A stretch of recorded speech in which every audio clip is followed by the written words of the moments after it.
Lo so che adesso vi starete chiedendo, Naz, ma non ero in tenda?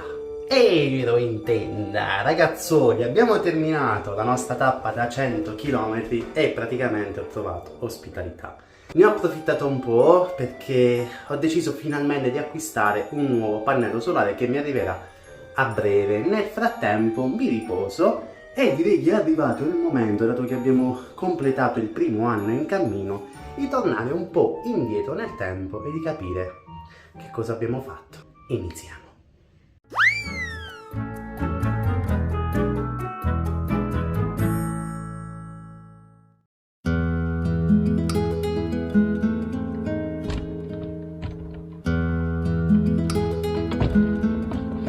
Ragazzi miei, buongiorno. Il tutto iniziò così. Non so se vi ricordate della botte gigante che avevamo costruito. L'abbiamo trasportata per tutto il paese e con l'aiuto di Mastro Sabino e di alcuni paesani l'abbiamo posizionata in una villa. Purtroppo sappiamo tutti la fine che ha fatto. Vabbè, comunque è arrivato il primo giorno in cammino. Una bella pennichella con la panciotta, taglio il nastro, saluto tutti e via. Si parte per questa nuova grande avventura. Accompagnato per un tratto da mio fratello che se ne va per asparagi e da altri miei amici, ragazzuoli, inizio questo fantastico progetto che prevede 4 cose da fare. Cioè partire dall'Italia e arrivare in Spagna, percorrere tutto il perimetro spagnolo, percorrere tutto il perimetro portoghese e poi, se tutto va bene, tornare di nuovo a casa.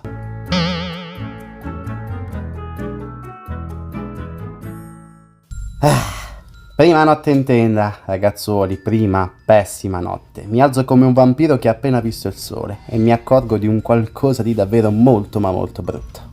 Praticamente il lettino che avevo appena comprato è venuto fuori bucato. Era solo un semplice avviso per farmi capire che quello che avrei fatto non sarebbe stato per niente semplice. Percorro i primi chilometri. Cammino più non posso. A parte il lettino bucato, il secondo punto di sosta che si trova in mezzo alla strada e alla ferrovia, mi trovo già con un piede nella fossa e quindi non mi resta che curare le mie prime ferite, i miei primi tagli e riprendere il cammino.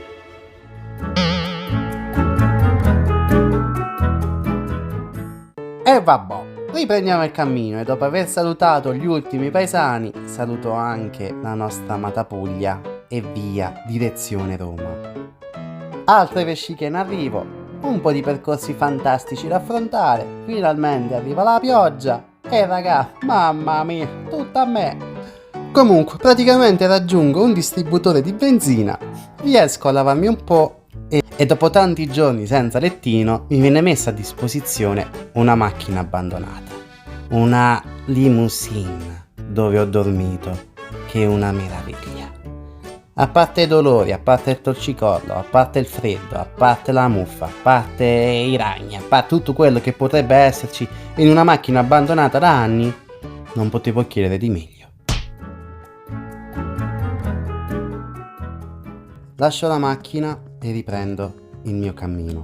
Finalmente entro in una parte dell'Italia che non avevo mai conosciuto. Vado su per le montagne ed ecco che il tutto cambia. Tanto verde, tanto freddo, tanto vento, qualche percorso problematico e ovviamente ciò che ci distingue da tanti altri posti, cioè l'affetto italiano.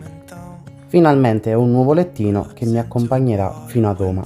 Arrivato finalmente nelle vicinanze della prima grande città, ricevo una bellissima accoglienza da 2 fratelli. Sono diventato prima un delfino e poi sono diventato un uccellino.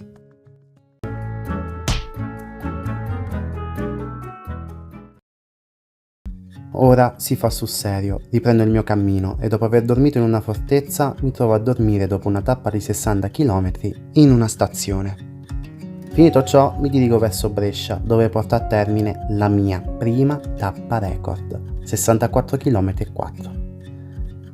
Raggiunta Brescia, poi subito di corsa verso la Valtellina dove ho passato la mia quarantena nel progetto Disegnando l'Italia.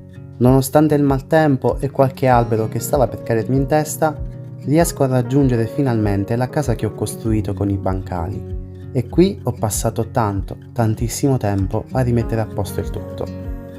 La cosa bella è che una volta arrivato ho trovato tante persone del posto che mi stavano aspettando. Mi avevano organizzato una bellissima festa e dopo aver sistemato la casetta e averci passato tante notti all'interno ho deciso di ripartire.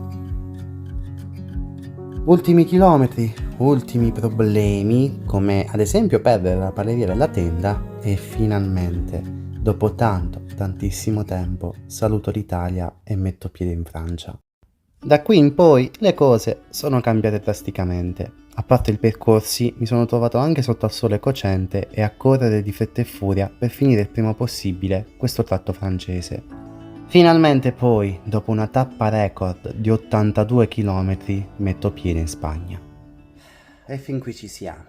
Ragazzuoli, prima parte del percorso completata, primo progetto, cioè Italia-Spagna. Non è stato semplice, è stata abbastanza dura. Mi sono trovato davvero con delle temperature assurde lungo il cammino, però dai, siamo arrivati in Spagna, tutto a posto, e qui ho notato un qualcosa di molto diverso. Diciamo che già da quando ho lasciato l'Italia per entrare in Francia, mi sono trovato molto, ma molto solo. Le persone sono leggermente più fredde. Solitamente quando ti passa davanti uno con uno zainone, suscita un po' di curiosità, però qui le cose sono molto diverse e diciamo in parte mi è dispiaciuto un po'. A parte questo mi è dispiaciuto anche lasciare quello che c'è in Italia, perché sia per quanto riguarda i percorsi, per quanto riguarda le parti naturalistiche e quant'altro, non so, è come se in Italia, ora come ora, ho visto qualcosa in più. Comunque, siamo arrivati in Spagna e quindi direi di iniziare il perimetro spagnolo.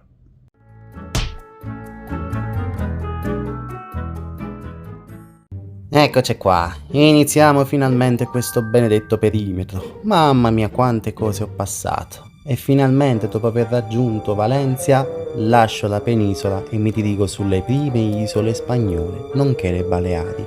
Qui ho passato i migliori guai del mondo, mi sono trovato in serie difficoltà su alcuni tratti e una volta salutato le Baleari e ringraziato il loro fascino me ne sono andato in direzione Alicante, dove dopo pochissimi giorni sono ripartito e ho iniziato anche le Canarie. Qui le cose sono andate molto male, ho passato davvero dei momenti brutti, ma sono stati dei momenti che hanno lasciato dentro di me un segno. Salutata anche le Canarie, sono tornato di nuovo sulla penisola dove ho ripreso poi il mio cammino. 6.300 e passa chilometri fatti, siamo arrivati in Spagna, abbiamo superato la Francia, completato le Canarie, completato le Baleari, gran parte del perimetro spagnolo, dai, possiamo dire che è già andato, e finalmente siamo arrivati all'ultima tappa. Ultima tappa abbastanza particolare perché ho deciso di festeggiare così il mio primo anno in cammino. Diciamo che alla fine non è che ho elaborato più di tanto, ho semplicemente detto appena ci sarà l'occasione faccio una tappa da 100 km e ho trovato il percorso adatto e guarda caso è capitato giusto nel giorno in cui completavo il primo anno in cammino ed iniziavo il nuovo anno. Tappa da 100 km, vi avviso subito che una volta completata sono stato benissimo, non ho sofferto più di tanto, le gambe si sono riprese subito, ho dormito solo un'ora e poi mi sono andato a fare il bagno a mare. Comunque, tappa record, 100 km in meno di 20 ore, raga, spettacolo.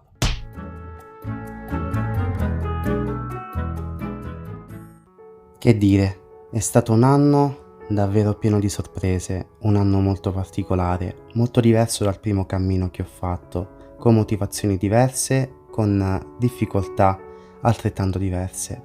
Questa tappa mi ha fatto capire che sono migliorato tantissimo per quanto riguarda l'aspetto fisico ma anche mentale. Ho percorso 100 km senza tante difficoltà, anzi a fine tappa mi sono sentito anche che mancasse qualcosa, forse quella parte estrema che ho trovato lungo tutte le tappe record. Ma fatto sta che non potevo chiedere di meglio, un anno che ha arricchito ancora di più il mio diario di bordo e mi ha fatto crescere. Ora non mi resta che ripartire e continuare il mio cammino. Ed eccoci qua, dopo la tappa più lunga della mia vita ho completato anche il primo anno in cammino in questo nuovo progetto. Manca ancora tantissimo, devo arrivare in Portogallo, devo fare tutto il perimetro portoghese, completare il perimetro spagnolo, tutte le isole portoghesi, quindi raga è davvero molto, ma molto lunga. Spero che anche voi continuiate a seguirmi in questo progetto e vi ricordo che la prossima tappa record, ragazzuoli, sarà lunga tanto quanto il numero degli iscritti, quindi se non siete iscritti iscrivetevi che ci facciamo delle risate. Detto questo, il vostro Nazi vi saluta, aspetto che mi arrivi il nuovo pannello solare e poi riprendiamo il nostro cammino. Ciao belli!